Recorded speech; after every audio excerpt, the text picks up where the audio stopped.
ورحمة الله وبركاته. أعزائي المشاهدين في حلقة جديدة. النهاردة جايين نتكلم في عنوان حلقة ما قبل المعركة، وبالأخص عن مباراة المغرب وفرنسا. هل المنتخب المغربي يقدر يحقق الانتصار على منتخب فرنسا؟ طب هل طبعا منتخب المغربي بالجودة القليلة قدام جودة منتخب فرنسا يقدر يجاري الريتم ويقدر يجاري المباراة زي قبل كده؟ طب هل منتخب المغرب اللي قدر يحقق الفوز على بلجيكا وقدر يحقق الفوز على اسبانيا وقدر يحقق الفوز على منتخب البرتغال عادل مع منتخب كرواتيا يقدر يحقق الانتصار على منتخب فرنسا؟ منتخب فرنسا حامل اللقب. فرنسا اللي يعتبر هو واحد من اهم الفرق في طبعا كاس العالم. الجوده عند منتخب فرنسا في اعلى المستوى، سواء بقى جوده لاعبتها كلها، خط النص، خط الدفاع، خط الهجوم، وفي نفس الوقت حراسه المرمى. هل الجوده والتكتيك بتوع منتخب المغرب والركراكي يقدروا يحجموا منتخب فرنسا ونقدر نطلع من المباراه دي كسبانين، ولا ايه النظام؟ وطبعا عزيزي المشاهد عشان تعرف كل الحلقه دي والشروط الخاصه لمنتخب المغرب اللي لو قدر يعملها حرفيا يقدر يكون عنده حظوظ كبيره قدام منتخب فرنسا ويوصل معانا لنهائي كاس العالم. اهم حاجه في البدايه عزيزي المشاهد ما تنساش اللايك والشير والاشتراك في القناه وتفعيل زر الجرس عشان يوصلك كل جديد، واتمنى ان انت تشارك حلقه على السوشيال ميديا عشان اقدر اوصل لك بعدد من المتابعين. ويلا بينا نخش ونشوف الشروط. حل نقط القوه بتاع منتخب فرنسا عشان نعرف ايه الحته اللي المفروض ان احنا نحجم منتخب فرنسا فيها، ونشوف نقط الضعف اللي احنا المفروض نلعب على منتخب فرنسا فيها عشان نقدر نستفيد منها اكتر استفاده. تعالى كده نتكلم عن منتخب فرنسا ونقول ان منتخب فرنسا القوام الاساسي بتاعه فهو عنده اتنين في الجناحات سرعات جدا بيستخدمهم دايما في التحولات السريعه، ولكن بقى قبل ما يستخدم عثمان ديمبلي وقبل ما يستخدم كيليان امبابي في التحولات السريعه او مهاجمه المساحات خلف خط الدفاع بتاع المنتخبات المنافسه، المفروض ان هو منتخب المغرب المره الجايه. ولكن بقى اللي بيحرك الدينامو ده هو طبعا جريزمان. فانا من البدايه كده عزيزي المشاهد ان جريزمان هو واحد من اهم اللعيبه اللي في منتخب فرنسا. بتلاقيه بيشيل كور من على حدود الستة ياردة، بتلاقيه يخرج كور من على حدود ال 18،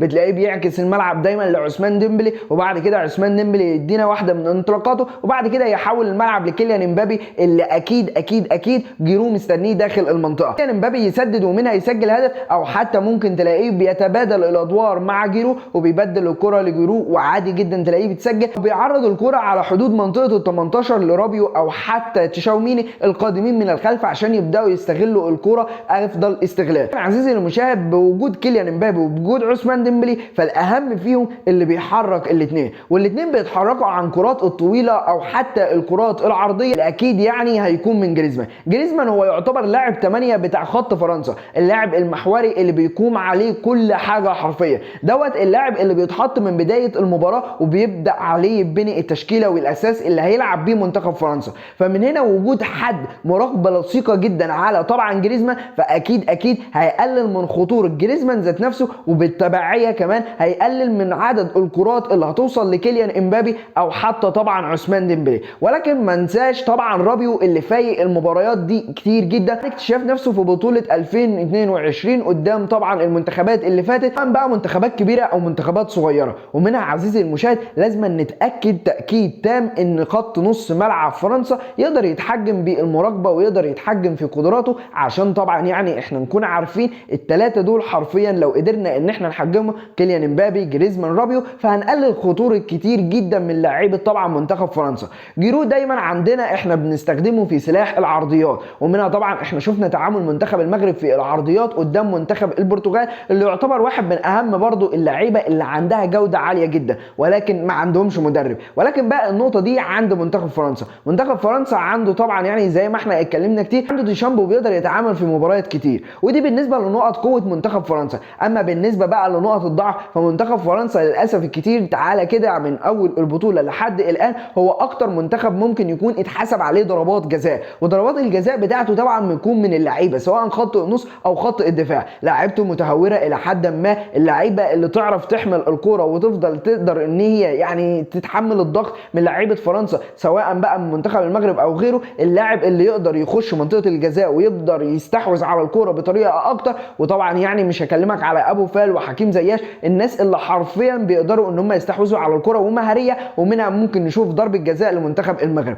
منتخب المغرب لو سجل من بدايه الشوط الاولاني او حتى في الشوط الاولاني ايا كان عموما، وبعد كده بدا يدافع بالدفاع الكومباكت بتاعه اخر 20 او 25 متر، الخطوط متقاربه، مفيش مساحات بين الخطوط، مفيش مساحات خلف خط الدفاع. منها اقدر اقول لك ان حظوظ منتخب المغرب هتكون كبيره، لان زي ما احنا عارفين ان منتخب فرنسا هو منتخب من الفرق اللي بتحب المساحات، سواء بقى المساحات بين خطوطك، سواء بقى المساحات بين خط ظهرك اللي هو خط الدفاع، ومنها طبعا اي حته او اي مساحه في الملعب موجوده فاضيه هتلاقي كيليان امبابي وعثمان ديمبلي بيقدروا يستفيدوا بيها اقدر استفاده، لان هم طبعا حرفيا لعيبه سريعه بيقدروا ان هم يتعاملوا في المواقف الفرديه واحد على واحد. ومنها حابب انبه تنويه اخير عزيزي المشاهد، بلاش نحط الدفاع بتاع منتخب المغرب بموقف واحد على واحد، دايما لازم أن يكون في زياده عدديه، سواء بقى على كيليان امبابي او عثمان ديمبلي او جرو او اي حد حرفيا. يعني جوده منتخب فرنسا هي اعلى من جوده منتخب المغرب، وطبعا يعني احنا عندنا للاسف الشديد في منتخب المغرب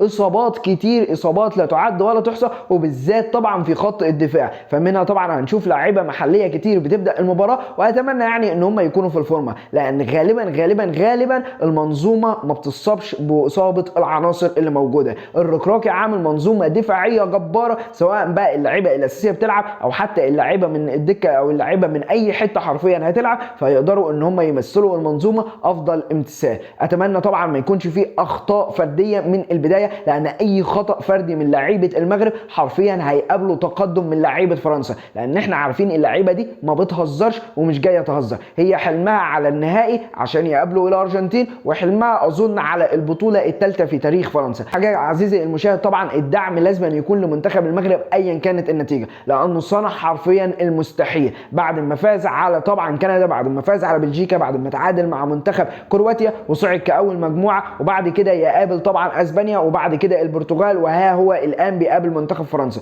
فاظن ان هو من اصعب مشاوير اي منتخب حرفيا على مدار بطوله كاس العالم. اهم حاجه في النهايه عزيزي المشاهد، لو عجبتك الحلقه ما تنساش اللايك والشير والاشتراك في القناه وتفعيل زر الجرس عشان يوصلك كل جديد، واتمنى ان انت تشارك حلقه السوشيال ميديا عشان اقدر اوصل لك بعد من المتابعين. كان معاكم ابراهيم محمد، نتقابل في حلقه بعد المباراه باذن الله. يلا بينا، سلام.